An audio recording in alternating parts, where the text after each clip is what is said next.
Muy bien, pues vamos a continuar con la serie, ¿verdad?, acerca de el caos en el Medio Oriente. Me voy a enfocar un poquito más en la primera conferencia en esta, no es la primera, es la segunda, tercera, cuarta, como cuarta o quinta ya. En fin, en YouTube, en nuestra página lo pueden encontrar desde el principio. Pero las profecías bíblicas, el 90% de las profecías bíblicas están intrínsecamente conectadas a la existencia y a la restauración del pueblo judío en la tierra de Israel. A continuación voy a explicar por qué escogió Dios a la nación de Israel. La nación de Israel se menciona 2,200 veces en la Biblia, 2,200 veces en el Antiguo Testamento y más de 70 veces en el Nuevo Testamento. Jerusalén se menciona 800 veces en la Biblia. Y este gran enfoque sobre Israel y sobre Jerusalén nos revela el inmenso significado profético que tienen a los ojos de Dios. Porque recorremos toda la Biblia, los 66 libros de la Biblia, y encontramos el enfoque en Israel y Jerusalén. Israel y Jerusalén. Ahí comienza Dios a levantar la primera nación y termina Dios con Jerusalén, Israel, en la Tercera Guerra Mundial. El renacimiento de Israel en 1948 y la recapturación de Jerusalén en la Guerra de los 6 días de 1967 ha puesto el reloj profético de Dios en marcha. En otras palabras, durante casi 2000 años, pues Israel fue exiliada a todas las naciones del mundo y comenzó a nacer esta teología que hablamos ayer del reemplazo, donde ya Dios se ocupó, ya no quiere nada con Israel. Los judíos mataron a Cristo, ellos son los culpables de la muerte de Cristo. La iglesia ha sustituido y ha tomado el lugar de Israel. Y ahí vamos caminando todos y de repente en 1948 otra vez Dios manda un enfoque, una luz del cielo y vemos el milagro más grande de la historia. El regreso del pueblo judío a su tierra. ¿Quién se lo iba a imaginar? De casi 2000 años de exiliados. Y el 14 de mayo de 1948, todos los ojos otra vez sobre la nación de Israel. En un día, nunca esto ha pasado en la historia, en un día se forma una nación libre, soberana e independiente. 14 de mayo de 1948. Entonces se vuelve otra vez el enfoque de Israel, vienen las guerras de los árabes contra ellos, el 56, el 67, recapturan Jerusalén, tuvieron que entregar la otra mitad de Jerusalén porque las Naciones Unidas les obligaron, pero otra vez se vuelve a enfocar hacia Israel y vemos desde el 48 a nuestros días, mucha gente me ha preguntado, ¿cuándo considera usted que las profecías bíblicas finales comenzaron a cumplirse? Y les contesto sin lugar a dudas, a partir de 1948. ¿Por qué? Porque si Israel, escuchen esto, si Hitler hubiera exterminado a los judíos, todas las profecías finales no se hubieran cumplido. Si Hitler hubiera exterminado a los judíos, ¿quién iba a perseguir al final de la tribulación a los judíos si no es el anticristo? Tenían que existir como nación. Si Israel no hubiera regresado en el 48, ¿cuál es la construcción del tercer templo? Porque está profetizado que van a construir el tercer templo. Es más, ya tienen casi todo listo en Israel para la reconstrucción del tercer templo. Entonces, todas estas profecías ubicadas al final de la historia tenían que cumplirse, pero para ello tenía que Israel regresar a su tierra después de casi 2000 años de exilio. Entonces, esto es de una forma, como dicen en inglés, amazing, es una forma asombrosa.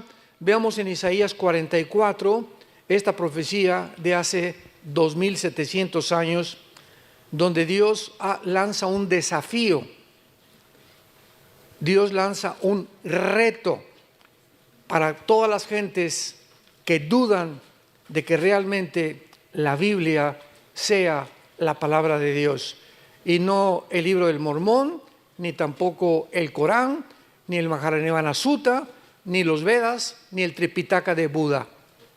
Tú puedes ponerme todos los libros sagrados aquí del lado izquierdo y la Biblia del lado derecho.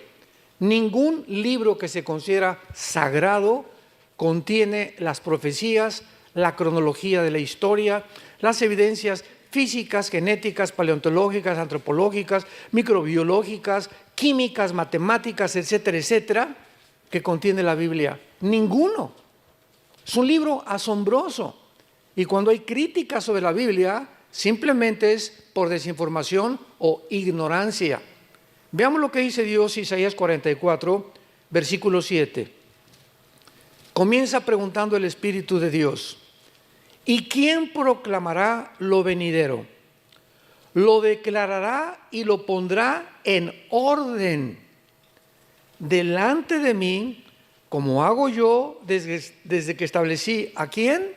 El pueblo antiguo, que es Israel. Anúncienles lo que viene y lo que está por venir. No teman ni se amedrenten. No te lo hice oír desde la antigüedad y te lo dije. Luego ustedes son mis testigos. No hay Dios sino yo, no hay fuerte, no conozco ninguno. ¿Qué otro libro dentro de los que se consideran sagrados o religiosos tiene en orden la historia como tiene la Biblia? Un ejemplo rápido. En la historia han existido imperios. Vamos a enunciarlos: el imperio egipcio, el imperio asirio, babilonio, los medos persas, los griegos y el imperio romano. La Biblia describe el orden cronológico en el que iban a aparecer cada uno de estos imperios. Asombroso. Vienes al libro de Daniel, por ejemplo, y hay una visión en el capítulo 2 de Daniel de una estatua gigantesca que el rey Nabucodonosor tiene en un sueño y que ni los astrólogos, ni los magos, ni los hechiceros le pudieron interpretar. Entonces Daniel ora a Dios porque hubo un decreto de pena de muerte del rey Nabucodonosor, que el que no le interpretara pues era muerto inmediatamente. Entonces Daniel se pone a orar y Dios le revela a Daniel la interpretación de la estatua del sueño de Nabucodonosor, y le dice Daniel al rey Nabucodonosor: la cabeza de oro eres tú, el imperio babilónico. Escuchen con detenimiento. Después de ti vendrá otro imperio inferior, que de acuerdo a la historia fue los medos persas. Y el pecho y los brazos de plata son los medos persas. Después de ti, la cintura, que era de otro metal, el bronce, va a venir otro imperio que fue el imperio griego. Y las dos piernas de hierro será un cuarto imperio fuerte, que fue, de acuerdo a la historia, el imperio romano. Entonces, ahí describe Daniel hace 2600 años la secuencia de los imperios de la historia que ha corroborado que iban a sucederse uno tras otro, anunciado con cientos de años de anticipación. Y por eso dice Dios: ¿quién proclamará lo venidero y lo pondrá en orden? ¿Qué otro libro? Búscale. Yo les he dicho siempre en muchos seminarios, decimos en México: ¿quién es tu gallito, Giro? ¿Cuál es tu gallo? O sea, dime el libro que más amas, el libro de filosofía, de historia, de lo que tú me quieras mencionar, dímelo. O dime qué libro sagrado conoces tú y vamos a compararlo con la Biblia. Ninguno de los libros que se consideran sagrados, repito, contiene la historia, las profecías y todas las evidencias que son geográficas, históricas, que tiene la Biblia.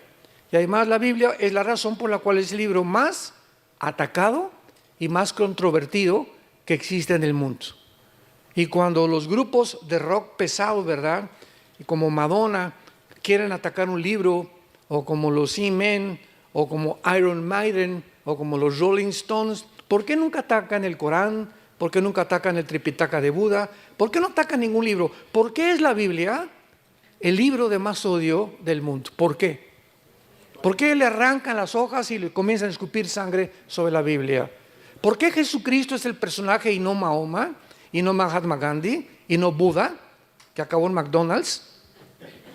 ¿Por qué son el objeto del odio? Todo el odio está centrado. ¿Por qué aquí en Estados Unidos, por cualquier cosa, Jesus Christ? ¿Por qué no dicen Mahoma?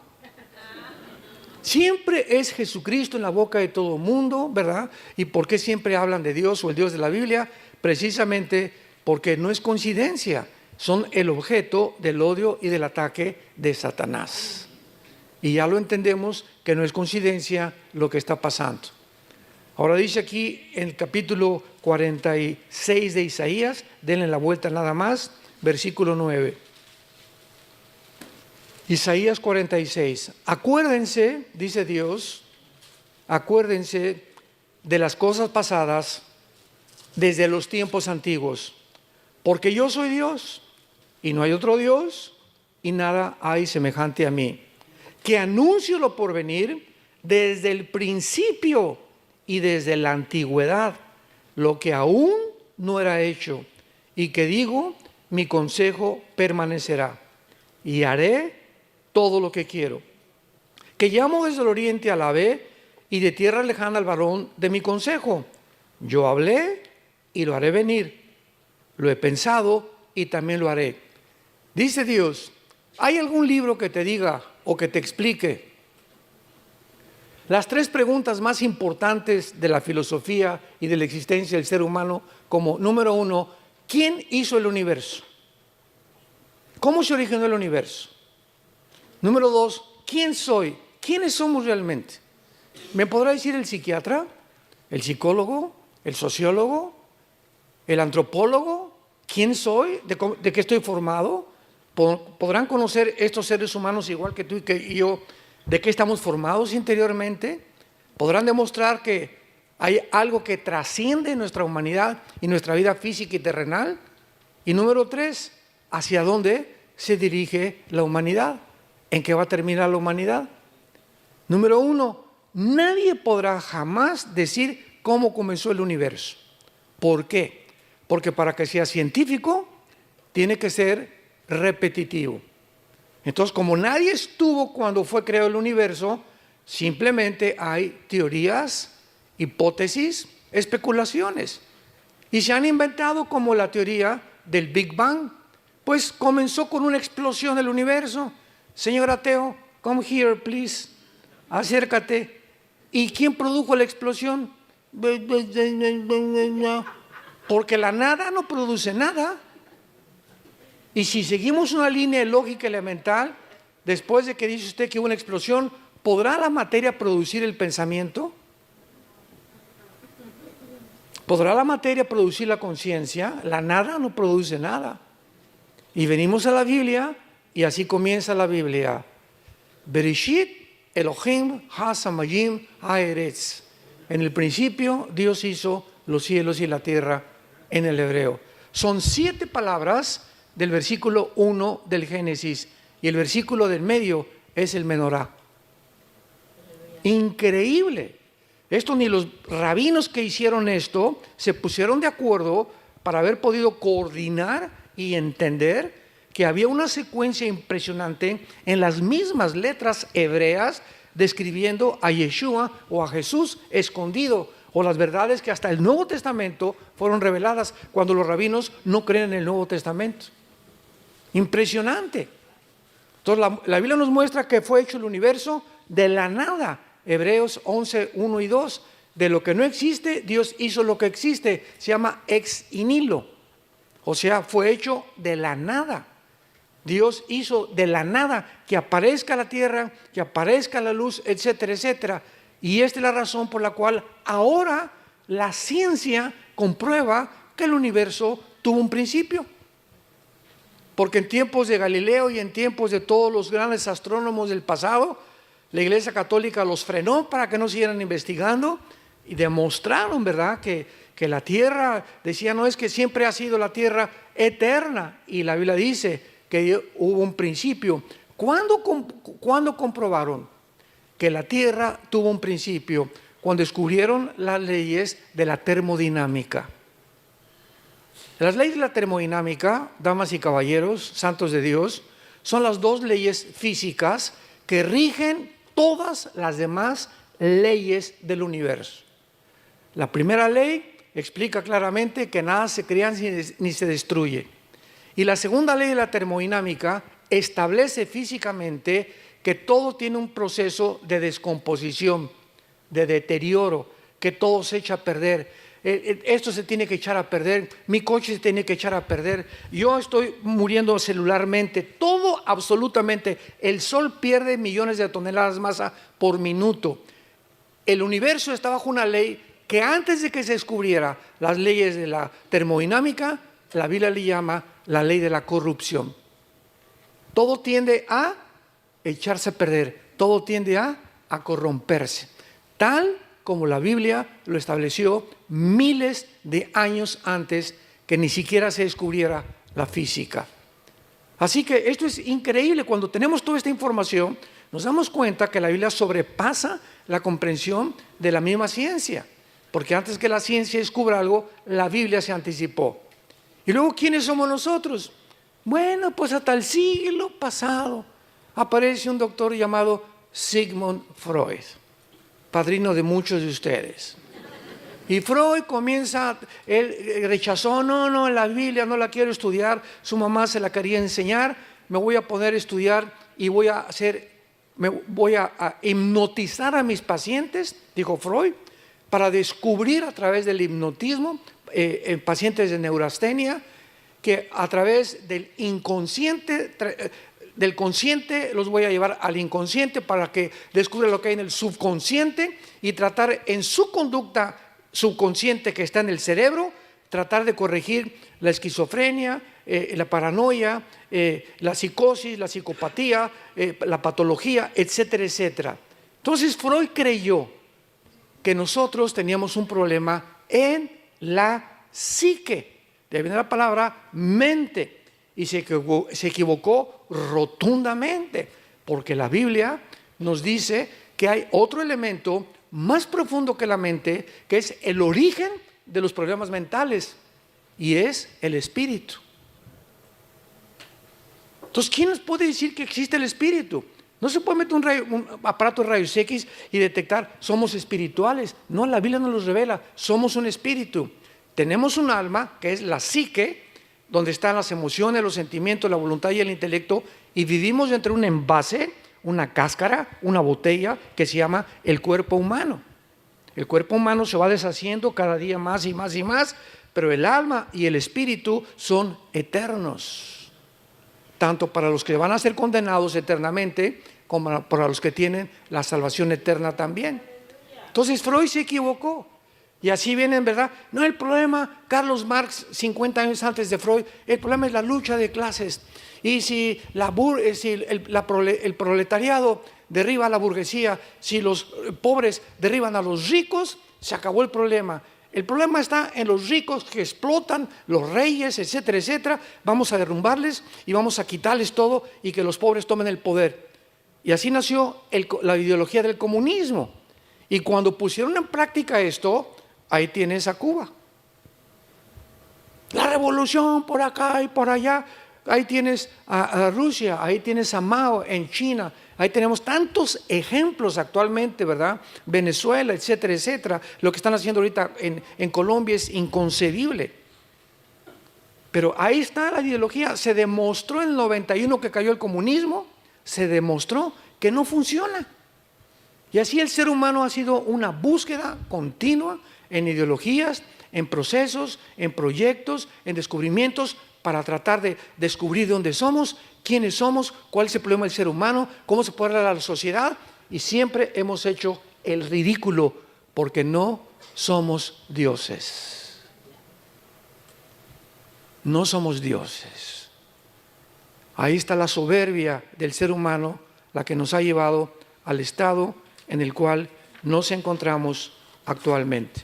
Muy bien, Dios crea el universo y vamos a seguir una línea de lógica. Si Dios crea un planeta que se llama el planeta Tierra, Dios pone alrededor del planeta Tierra lo que se llama la atmósfera. que es casi el 90% de nitrógeno mezclado con oxígeno y otros gases.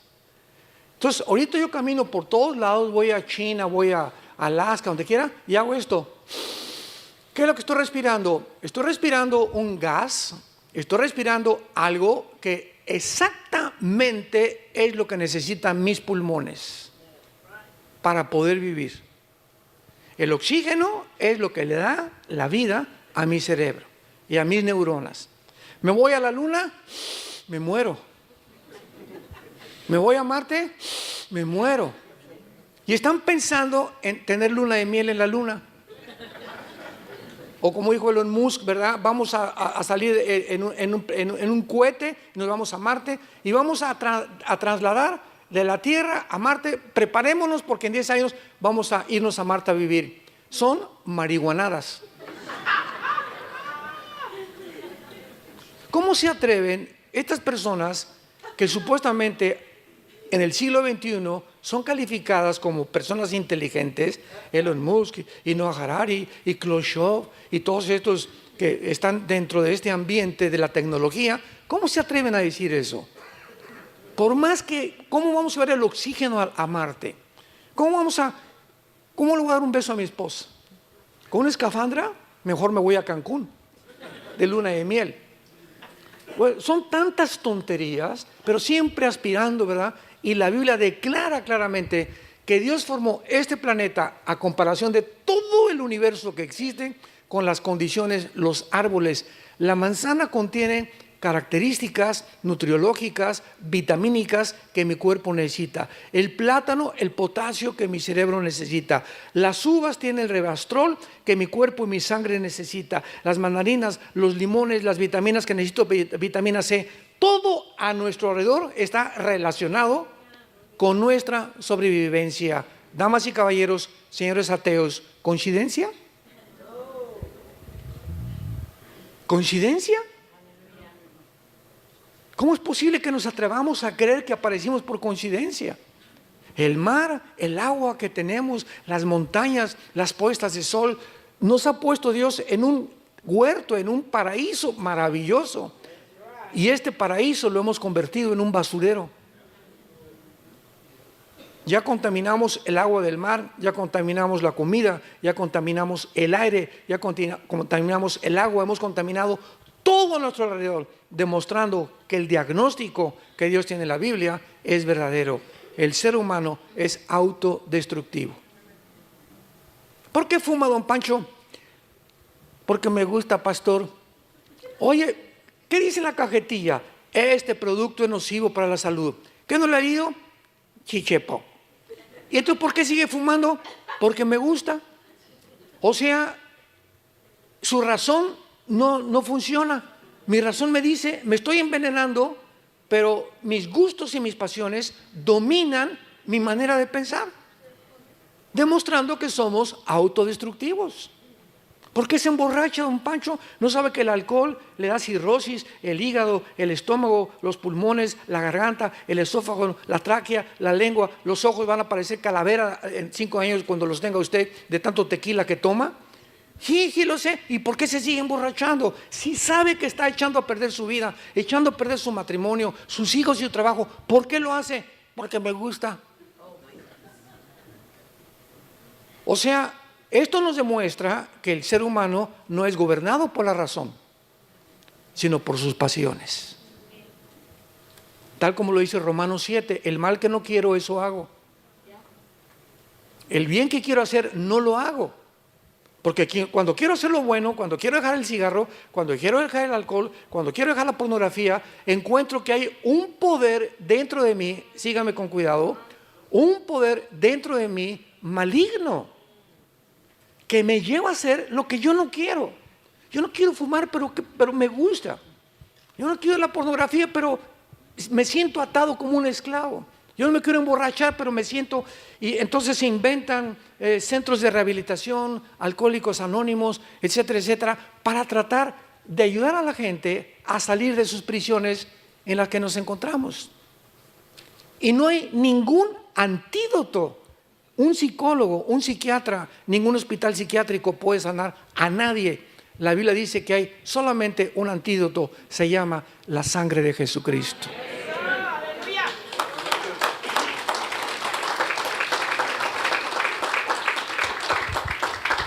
El 99% de los hospitales psiquiátricos tratan a sus pacientes con pastillas tranquilizantes, drogados. No hay otra manera de controlarlos más que a través de Ecuanil, Seconal, Prozac, etcétera, etcétera. Porque no hay métodos. El ser humano no puede cambiar a ninguna otra persona. Le quitan el cigarro, le quitan el alcohol, pero sigue mintiendo y sigue haciendo aquello y sigue golpeando a la esposa, etcétera, etcétera. Es como cortar ramas. Pero Jesucristo viene a la raíz del problema, a nuestras vidas. La raíz es espiritual. Nos comportamos como nos comportamos y la mente la tenemos como la mente porque espiritualmente estamos muertos. Sin el poder de vencer aquellos vicios que nos han atado durante tanto tiempo. Y es por eso Jesús dijo, cuando conozcas la verdad, te hará libre. Es la verdad la que nos hace libre. ¿Qué significa? La ignorancia te mantiene en la esclavitud, que es totalmente lo contrario. Entonces, Dios, después de que hace todo eso, es lógico que forma a un pueblo especial. Adán comienza a reproducirse, tiene hijos, hermanos, hermanas, etcétera, etcétera. Durante los primeros 1500 años, de Adán al diluvio hubo 1500 años. Entonces Noé lo levanta Dios, de sus 3 hijos se forman todas las más de 70 naciones del mundo bíblicamente, y después Dios comienza en el capítulo 12 a llamar a un hombre llamado Abraham. Sin la H, era Abraham, no era Abraham todavía, padre de las naciones. Y a través de este hombre le dice a Abraham, vente y salte de tu tierra y te voy a enseñar y te voy a hacer un pacto contigo. Vayamos a Génesis capítulo 12 para que veamos el inicio y la comprensión de la nación de Israel. Una vez me preguntaron, ¿y por qué Dios escogió a Israel? Y le dije, ¿por qué le dio la gana?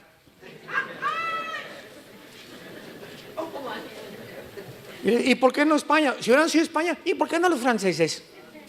Y si hubieran sido los ingleses, ¿y por qué no los alemanes? Y si hubieran sido los italianos, ¿y por qué no los griegos? Simplemente Dios es soberano. Y Él escoge a una persona para formar un estado, un patriarcado, un estado y después una nación. Y el propósito de Dios es que a través de esa persona, y Abraham no era judío, Abraham fue llamado de Irak. Él no era judío, el judaísmo nació mucho tiempo después. En aquel tiempo todos eran gentiles. Pero Dios llama a una persona por formar una nación y para que a través de esa nación, que es Israel, pudo haber sido México, vuelvo a repetir, o los italianos, o los ingleses, Dios escogió la nación más insignificante del mundo. Un puntito en medio de todas las demás. Israel es del tamaño de Nueva Jersey, lo más grande que puedas imaginarte, rodeada de las más grandes naciones del mundo, como China, Rusia, mira nada más la extensión de territorio que tienen. Israel es un puntito que trae loco al mundo ahorita. Dios lo hace principalmente para que las demás naciones entendieran que de ese pueblo llamado Israel, Dios le entrega a ese pueblo las leyes espirituales, las leyes morales y las leyes higiénicas de lo que debemos comer y lo que no debemos de comer. Y para que ese pueblo las divulgara a todas las naciones y se convirtiera Israel en la luz de las naciones. Sabemos que finalmente fracasó, pero dice Génesis 2, Jehová había dicho a Abraham, vete de tu tierra y de tu parentela y de la casa de tu padre a la tierra que te mostraré, que es la tierra de Canaán, finalmente. Y haré de ti una, ¿qué cosa? O sea, ¿quién es el padre de árabes y de judíos? Abraham. Los árabes reconocen a Abraham como su padre. Vuelvo a repetir, porque los semitas son tanto árabes como judíos. El problema vino después. Pero vemos que de Abraham nacen dos de las más grandes razas del mundo, que son los judíos y los árabes. Haré de ti una nación grande y te bendeciré. Y engrandeceré tu nombre y serás bendición. Bendeciré a los que te bendijeren y a los que te maldijeren, maldeciré. Y serán benditas en ti todas las familias de la tierra. Y lo vemos nosotros que todo el Antiguo Testamento fue judíos, judíos, judíos, judíos, judíos. Bien, entonces rechazan al Mesías que Dios les envió y Dios ahora se vuelve a los gentiles. Y la promesa estaba desde Génesis 12. Serían benditos no solamente los judíos, a través de Abraham Dios bendeciría al mundo entero. Porque de Abraham vendría el Mesías prometido en Génesis 3:15. La Biblia está intrínsecamente relacionada con la genética. Con la genética.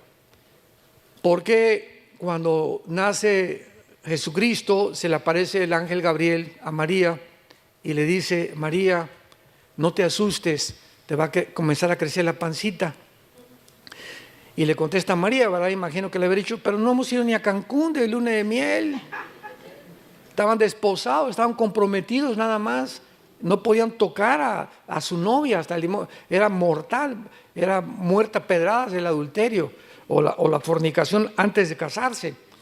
Y entonces le aparece también a José, el ángel Gabriel, y le dice en Mateo y en Lucas: no temas de recibir a tu mujer, porque la pancita no es del lechero, ni del panadero, ni de nadie, ¿verdad? Ese santo ser que van a hacer no es tuyo, pero no te asustes. Ella no ha sido adúltera, sino que ha sido escogida por Dios para que lo que nazca sea llamado el producto del Dios Altísimo. Y ustedes no le van a poner nombre, ¿eh? Dios dice que le pongan Yeshua, que le pongan Jesús. La pregunta es la siguiente: ¿por qué José y María no podían tener relaciones? Porque tú y yo hemos nacido de papi y de mami, todos nosotros. ¿Por qué Jesús no podía nacer de la relación física entre un hombre y una mujer como toda la raza humana? Aquí está la genética. Y no es hasta 1954, querido, que el doctor Crick y el doctor James Watson se les dé el premio Nobel de Medicina por descubrir la hélice o la molécula del ADN, el DNA, o el ácido desoxirribonucleico. Y cuando se descubre el ADN, aunque ya Mengele había descubrido las leyes de la herencia en 1800 del siglo anterior, pero solamente descubrió que había leyes hereditarias cuando comenzó a mezclar chícharos. Hasta que se descubre la molécula del ADN, se comienza a entender verdaderamente la biología del ser humano. Los hombres tienen el cromosoma Y que no tienen las mujeres. Las mujeres tienen los dos cromosomas X que no tenemos los macho camachos. ¿Y qué es lo que determina el género? Vean ustedes todo esto alrededor de los pseudocientíficos que nos rodean, que están negando la identidad de género. Le preguntan al otro día un hombre de color, le preguntaron que era pastor: ¿nos puede usted decir que es una mujer? Y dijo claramente: mi mamá. O sea, todos los que son mamás son mujeres, por el amor de Dios. O sea, los hombres no tenemos vagina. Los hombres no tenemos el órgano de reproducción que tiene una mujer. Entonces, ¿qué es una mujer? Es muy fácil. No necesitamos la Biblia para saber que es una mujer. La ciencia nos los dice. Si tienes el cromosoma XX, eres mujer. Si tienes Y, eres hombre. Vístete de china poblana, vístete de la princesa de Persia. Si eres hombre, nadie te va a cambiar. Si tienes el cromosoma Y, eres hombre. Y lo que determina el género es la biología y la genética. Entonces, cuando cayó el pecado en Adán, ¿qué fue lo que se infectó? Porque el hombre es el transmisor, la semilla la traemos nosotros. Y las mujeres reciben, son la receptora de nuestra semilla o del esperma. Entonces, cuando el pecado entra al ser humano, lo primero que se infecta es la genética. Antes los leones no rugían y las plantas no tenían espinas, las rosas, los animales no tenían veneno, las culebras, las tarántulas, etcétera, etcétera. Toda la creación estaba completamente bajo el gobierno de Adán y Eva. En el momento que el ser humano peca, síganme con cuidado, el momento en que entra el pecado, inmediatamente la creación alrededor se infecta genéticamente. Cambia la genética de los leones, porque el chip que había puesto en los leones era que no rugieran, ni que mataran, ni se alimentaran de carne viva. Y ahora iban a tener que matar a una presa inferior para poder sobrevivir. Las rosas comenzaron a salir la espina, comenzaron las tormentas, porque toda la creación está relacionada con la moral del ser humano. Mientras más pecado hacemos, el mundo se vuelve nuestro enemigo. Como hemos visto actualmente, todo lo hemos infectado y ahora tsunamis y terremotos. ¿Y por qué Dios manda esto? Dios no manda esas cosas, es el resultado de nuestra maldad. Como dijo la hija de Billy Graham, Anita Graham, ¿verdad? El hombre ha pecado, ha ofendido a Dios y se voltea y lo reta y le dice: bájate del cielo, siéntate aquí, te vamos a juzgar, tú eres culpable de todo lo que pasa. Por la idiotez del pensamiento del ser humano de no entender que somos nosotros los causantes de todo lo que pasa. Entonces, ¿qué fue lo que se infectó en el ser humano, en el hombre? Se infectó nuestro cromosoma Y. Y entonces, desde Adán a nuestros días, todos nosotros tenemos hijos, le comunicamos el esperma, viene la fertilización, la mujer recibe los 23 cromosomas que tenemos nosotros, se junta con los 23 cromosomas, se junta un cigote, 46 cromosomas, y en el momento de la fertilización es en el momento en que Dios manda su espíritu. Pero la infección genética viene del alma. ¿Lo sabían? Qué interesante, ¿verdad? ¿Por qué? Porque el pecado se transmite a través de la sangre. Levítico capítulo 11, la vida de la carne está en la sangre. Y la palabra vida en el hebreo es nepesh, que es el alma. El alma se encuentra en la sangre. Dios no crea a un niño recién nacido y le da el pecado. El niño trae por herencia genética el pecado. Romanos 5:12. Estoy respaldando lo que estoy diciendo.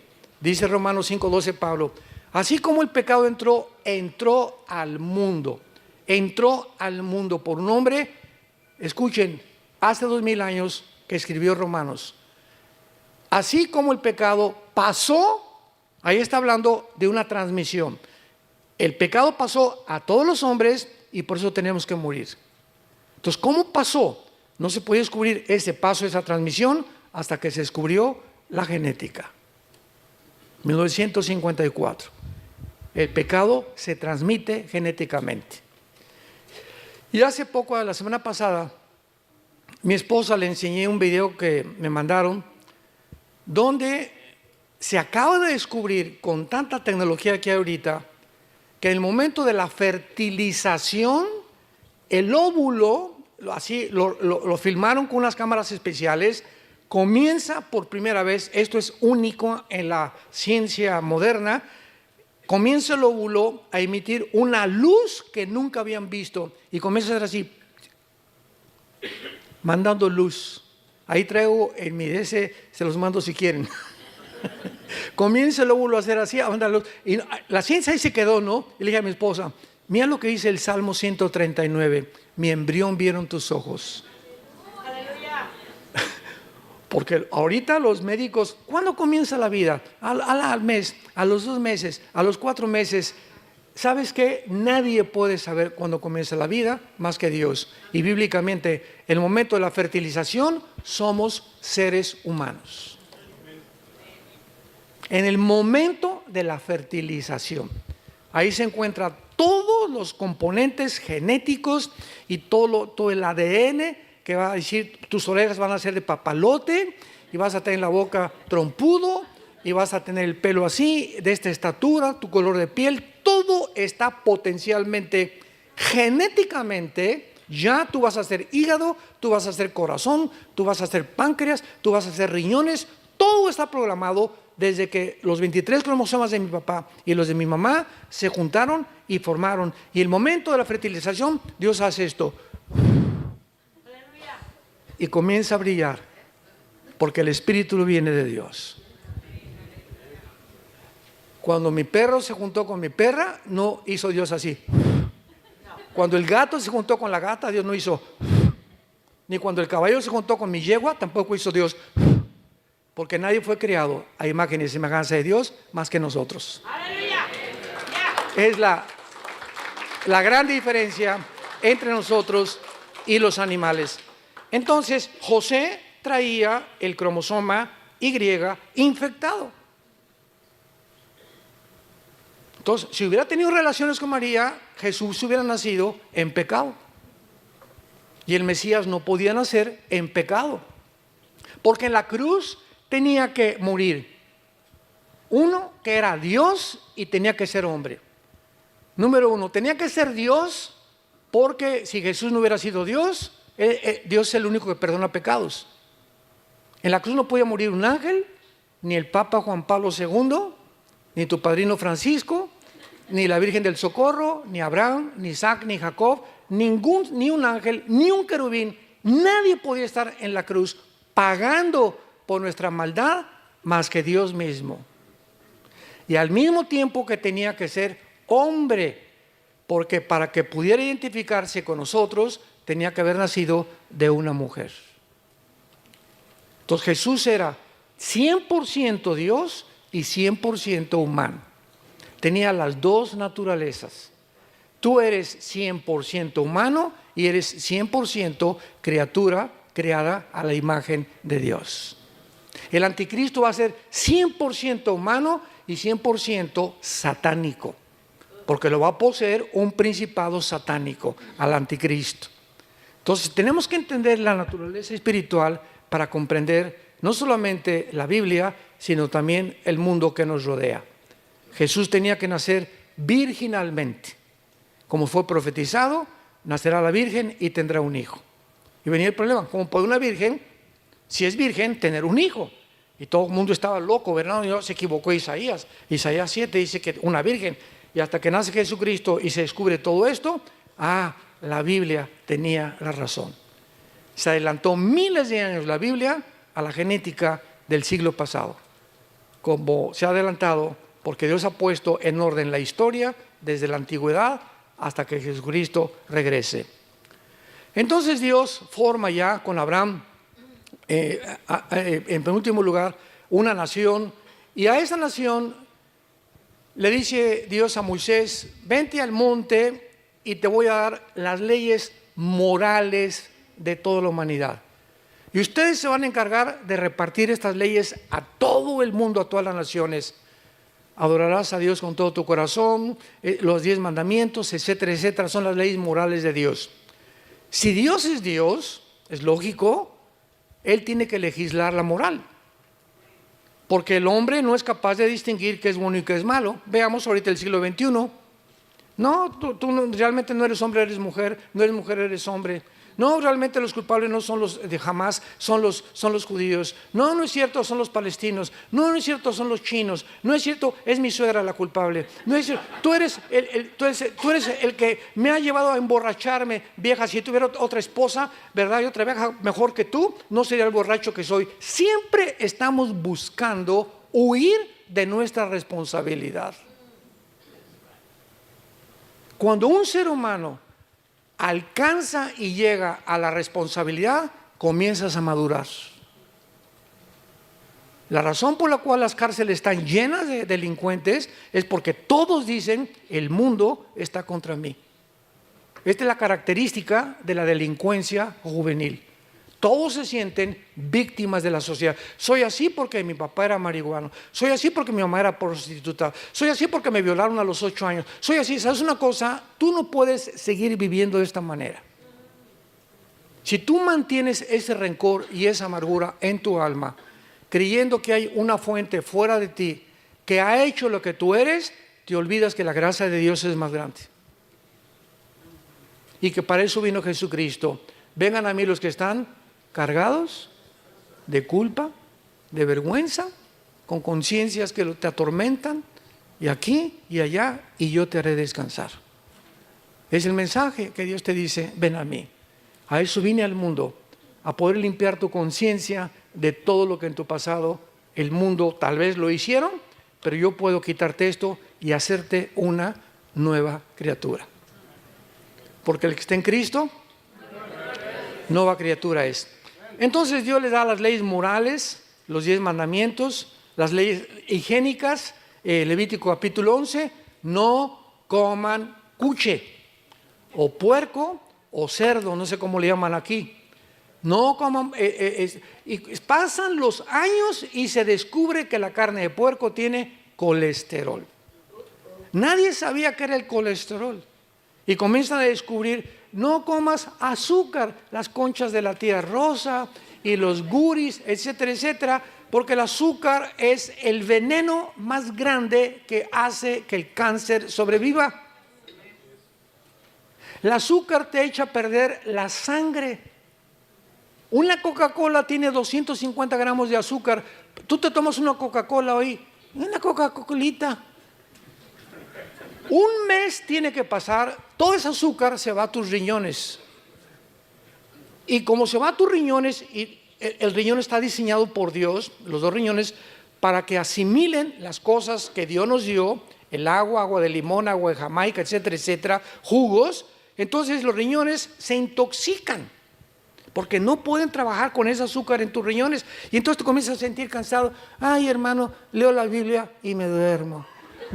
Me duermo en los domingos, me siento cansado, no tengo ganas de nada. ¿De dónde viene la falta de energía? Estás azucarado.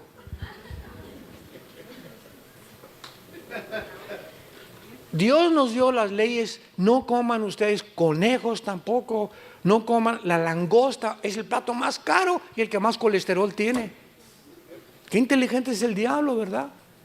Y nos da las leyes de la alimentación para que sepamos distinguir que en las mañanas, lo primerito que tenemos que tomar no es por el amor de Dios, se los suplico, se los ruego, no sea el café.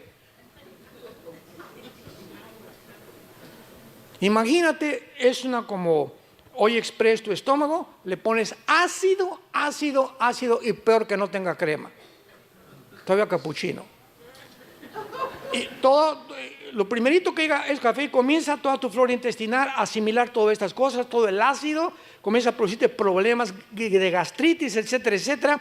Lo primerito que el estómago tiene que recibir es fruta. Nunca comas fruta después de comer. ¿Para qué le pones ya a la olla express? Y ahí está el cuche que traes ahí, el cabrito de Monterrey que traes ahí, los chilaquiles, el pozole de Puebla y de Oaxaca. Y arriba la fruta, pues ya no, tu estómago ya no puede jalar la fruta, todas las vitaminas que necesitamos, que es lo primero que tienen. La fruta es lo más alimenticio que existe, y las lechugas y las ensaladas. Y después ya ponle todo lo que quieras, huevos, omelette, pero tiene que tener fruta en ayunas el estómago para que funciones con salud. Todo está en la Biblia. Y así somos de tercos, y por eso, ay, me duele, y sáqueme el espíritu que tengo aquí, hermano. Señor de los cielos, espíritu de retortijón. Dios le da las leyes morales a Dios, las leyes higiénicas, y Dios en Deuteronomio le da las leyes civiles de cómo gobernarnos. ¿Cómo debe un gobierno gobernar al pueblo? Y esta bendición se encuentra no en el derecho romano, no en los griegos, se encuentra en la Biblia. Antes que el derecho romano y antes que los griegos y antes que todo, la Biblia es el origen de la formación y las leyes que Dios anhelaba que el ser humano las asimilara, las comprendiera, pero es imposible asimilarlas sin tener el Espíritu Santo en tu corazón. Y es lo que en esta mañana Dios quiere que tú entiendas, que esta nación fue escogida por Él precisamente para que pudieras, a través de la Biblia, porque la Biblia viene de los judíos. Cristo era judío, los primeros apóstoles eran judíos, la primera iglesia fue judía.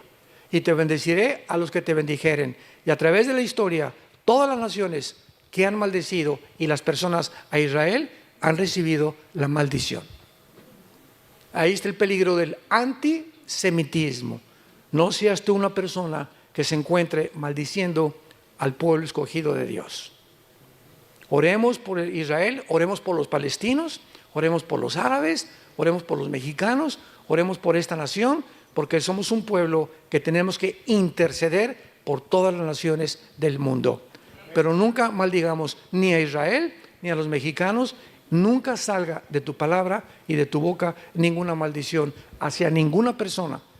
Porque cuando tú maldices a alguien, se te regresa. Como un boomerang, lo que tú siembras, tienes que recoger. Oremos. Señor, gracias en esta mañana por tu palabra. Ustedes son mis testigos, dice tu palabra, que tú eres Dios. Y recibirán poder cuando el Espíritu Santo venga sobre ustedes. ¿Con qué propósito has entrado a vivir en nuestra vida, Señor? Para ser testigos. Principalmente para dar al mundo a conocer tu amor en esa cruz. Porque de tal manera amó Dios al mundo, a palestinos, árabes, judíos, mexicanos, a todas las naciones del mundo las ama Dios y a todas las llama al arrepentimiento. Dios quiere entrar a tu vida en esta mañana y convertirte en un testigo. Un cristiano es una persona que habla de Cristo. Tú no puedes llamarte cristiano, ni te atrevas a llamarte cristiano, si desde el momento que tú te convertiste, a nadie le has hablado de Cristo. No somos cristianos de la secreta. No tengas miedo delante de los hombres ni vergüenza de tu familia de llamarte hijo e hija de Dios, porque el que me confiese delante de los hombres, yo le confesaré delante de los ángeles. El que me niegue delante de los hombres, por amar más la gloria de los hombres, le negaré también delante de los ángeles. Te damos gracias, Jesús, por tan grande sacrificio. Fuiste crucificado, enterrado y resucitado a los 3 días. Y en este momento estás tocando la puerta de los corazones de los que te escuchan. Es Dios el que en este momento te está llamando y te está diciendo: ven a mí y encontrarás paz y descanso para tu alma. ¿Qué tengo que hacer? Me preguntarás, para yo tener a Jesús y el día que muera, morirme en paz, sabiendo que mis pecados han sido perdonados. Arrepiéntete en esta mañana. Arrepentirse es reconocer que tu vida no está agradando a Dios, que tú tienes que cambiar de camino, porque hay caminos que parecen derechos, pero su fin es camino de muerte. El que no conoció pecado, por nosotros se hizo pecado, para que nosotros fuéramos hechos la justicia de Dios en él. Mas Dios muestra su amor para con nosotros en que, siendo aún pecadores, Cristo muere en tu lugar y en mi lugar. Él fue despreciado y desechado entre los hombres, varón de dolores, experimentado en quebranto. Como que escondimos de él el rostro. Fue menospreciado y no le estimamos. Mas él llevó tus enfermedades, tus pecados, tus maldiciones, igual que las mías, para que tú y yo podamos vivir una vida de perdón, de misericordia y de gratitud ante tan grande amor. Dile, Señor, entra a mi corazón en este momento. Ven, Jesús, dame ese descanso que mi vida necesita. Quiero morir en paz. No quiero tener rencor ni maldecir a nadie más en mi vida. Hayan hecho lo que me hayan hecho, perdono a mis enemigos. Guárdame en esa paz que sobrepasa todo entendimiento, porque creo que en la cruz pagaste por mis pecados con tu sangre. Creo que a los 3 días resucitaste y que ahora eres mi Salvador. Gracias, en tu nombre precioso, Jesús. Amén.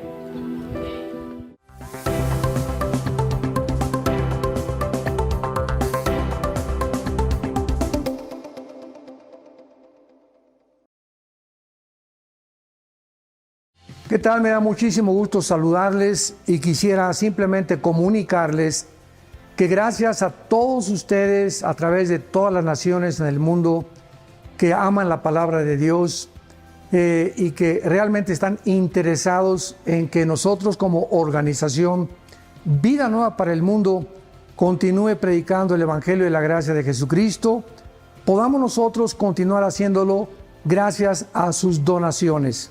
Este año cumplimos 46 años de ministerio, 46 años donde hemos predicado, pensamos y consideramos de una forma fiel el Evangelio, la sana doctrina de Jesucristo. Nosotros con todas estas donaciones tenemos que sostener pastores, misioneros, obras, equipos de televisión y aún continuamos buscando la manera de poder elevar este ministerio. Hasta este momento, quiero que ustedes estén enterados, no tenemos una sola propiedad. Y así hemos trabajado durante 46 años porque le damos la importancia a la evangelización, a las misiones y también a los hombres de Dios para levantar más pastores. Le damos las gracias, que pueda Dios con su gracia tocar sus corazones y que puedan ustedes invertir en un terreno donde es fructífero, porque creemos que hemos producido bastante buen fruto para la gloria de Dios. Gracias por sus aportaciones y por las donaciones que sabemos ustedes continuarán haciendo para que podamos continuar siendo fieles en la predicación